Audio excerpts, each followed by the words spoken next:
раиси вилояти Хатлон Давлаталӣ Саид меҳмононро барои ташрифашон ба вилояти Хатлон хайрамақдам гуфта, ба роҳ мондани хатсайри мустақими ҳавоӣ байни Душанбе ва Исломободро барои густариши минбаъдаи ҳамкориҳо дар ҳар ду давлат муҳим ва саривақтӣ арзёбӣ намуданд. раиси вилоят иброз доштанд, ки мо бо муносибатҳои дӯстӣ ва ҳамкориҳои судманди Тоҷикистон ва Покистон, ки бар усули ҳусни эҳтироми якдигар асос ёфтаанд, аҳамияти хоса медиҳем ва умедворем, ки дар оянда ду минтақаи мо бо ҳамкориҳо дар соҳаҳои афзалиятнок барои манфиат густариш меёбад. вилояти Хатлон, ки аз лиҳози ҷойгиршавии ҷуғрофӣ бо Покистон наздик аст, метавонад аз ҳамкорию муносибати тиҷоратию иқтисодӣ ва сармоягузориҳои Покистон хубтар баҳравар гардад. мо омодаем тамоми имкониятҳоро ҷиҳати таҳкими минбаъдаи муносибатҳо ва ҳамкории кишварҳоямон ҳадафмандона истифода барем, иброз доштанд раиси вилоят Давлаталӣ Саид. Файсал Карим Кунди, губернатори музофоти Хайбар Пахтунхувари Покистон, барои пазироии гарм ва самимӣ миннатдорӣ баён намуда, иброз доштанд, ки мо дар гузашта дӯст ва наздик будем ва дар оянда низ аз ин ҳам наздиктар хоҳем шуд. Файсал Карим бо хушнудӣ аз парвози мустақим, ки 27 июн байни Исломобод Душанбе сурат гирифт, онро фоли нек арзёбӣ карданд. бо фароҳам овардани шароити созгор барои сармоягузорӣ, тиҷорат ва сайёҳӣ на танҳо байни Исломободу Душанбе, балки байни дигар фурудгоҳҳои байналмилалии ҳар ду кишварро ба роҳ мондан мувофиқ ба мақсад донистанд.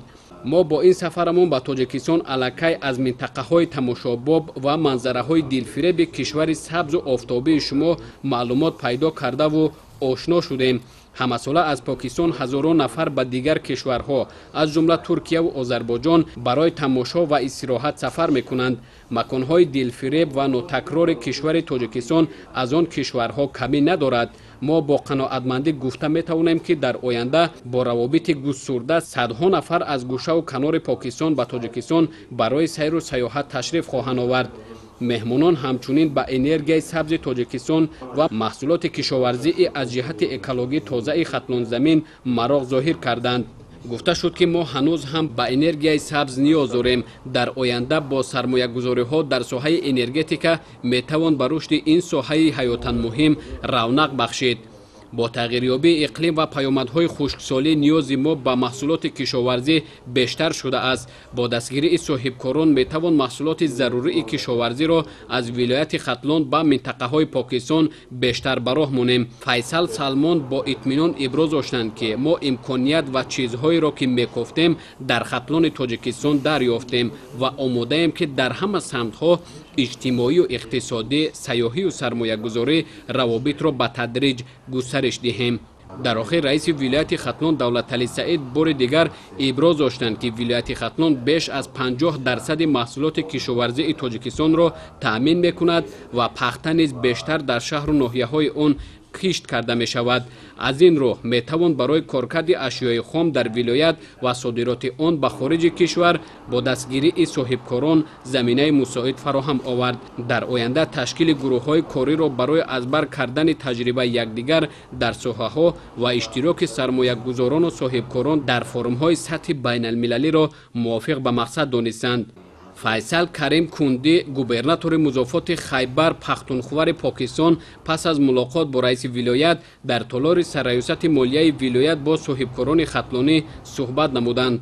аснои суҳбат масъулин меҳмононро ба Хатлонзамин хайрамақдам гуфта, иброз доштанд, ки ҷумҳурии Тоҷикистон бо кишвари Покистон чандин сол боз муносибатҳои дӯстона дошта, ҳамкориҳо дар якчанд соҳаҳо дар ҳоли густариш қарор дорад.